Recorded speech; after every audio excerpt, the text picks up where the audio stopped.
What's going on, everyone? It is Wednesday night, and you know what that means. It is time for your AEW Dynamite October 12th, 2022 edition.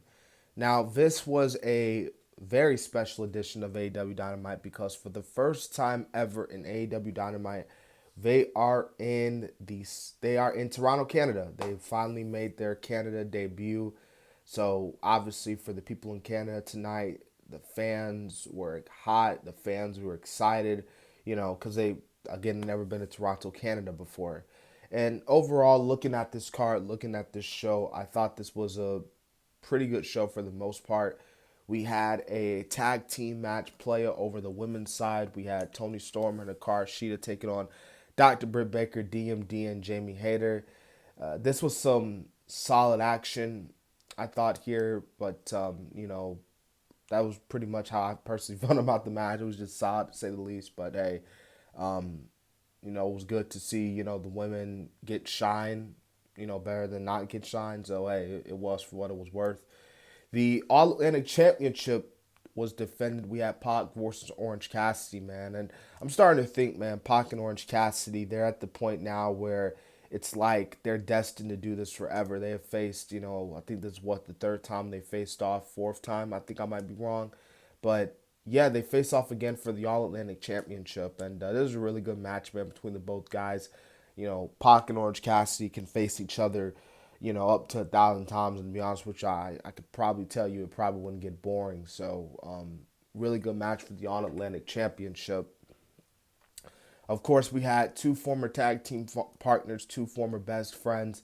At this point now, they're bitter enemies. You had Jungle Boy Jack Perry take on Luchasaurus. This isn't. I thought this okay match. I thought it was worth. Like I said, Jungle Boy and Luchasaurus. Who would have thought in a million years that these two would face off in a match? But here they are here on the debut Toronto episode of AEW. So just solid stuff all around. And yeah, we all obviously Christian Cage being that Carney heel like he always is, like he has been. So yeah, Billy Gunn takes on Swerve Strickland, man. Swerve Strickland, he's been playing his part as a heel. Not gonna lie to you, man. He's been playing his part right. Billy Gunn, it's insane to me, man. The Acclaim are so over right now. I know it was crazy. Billy Gunn couldn't be a part of the old little DX reunion on Raw, but hey, I thought he looked okay tonight against Swerve Strickland. So yeah, we got Scissor Me Daddy-O, of course. People claim are just over, man. They're most over tag team in freaking AEW. It's just insane, man. Like, it's insane. And of course, Bryan Danielson versus Chris Jericho for the Ring of Honor World Championship match. This is a really good match, I thought. Was this better than their last two encounters? I'll let you guys be the deciding factor for that.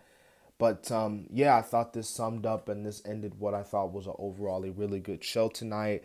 I don't think this is obviously this ain't gonna be the last time AEW does a show in Toronto, Canada. So, probably do a yearly thing where they do a yearly Dynamite in Canada. You know what I'm saying? But overall, this was a really really good show, and there's really nothing really more I can say. Oh, well, we did get more build for Moxie and Hangman for their big match next week, which I believe this is going to be the first time next week. Dynamite's going to be taking place on a Tuesday, I believe it is. So they're going head to head with NXT. So guess we're going to see NXT and AEW go at it again.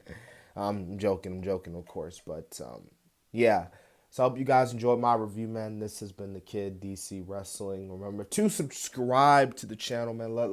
We're as of right now we're at like 1,922 subscribers.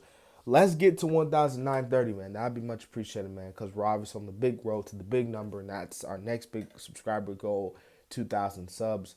And so, yeah.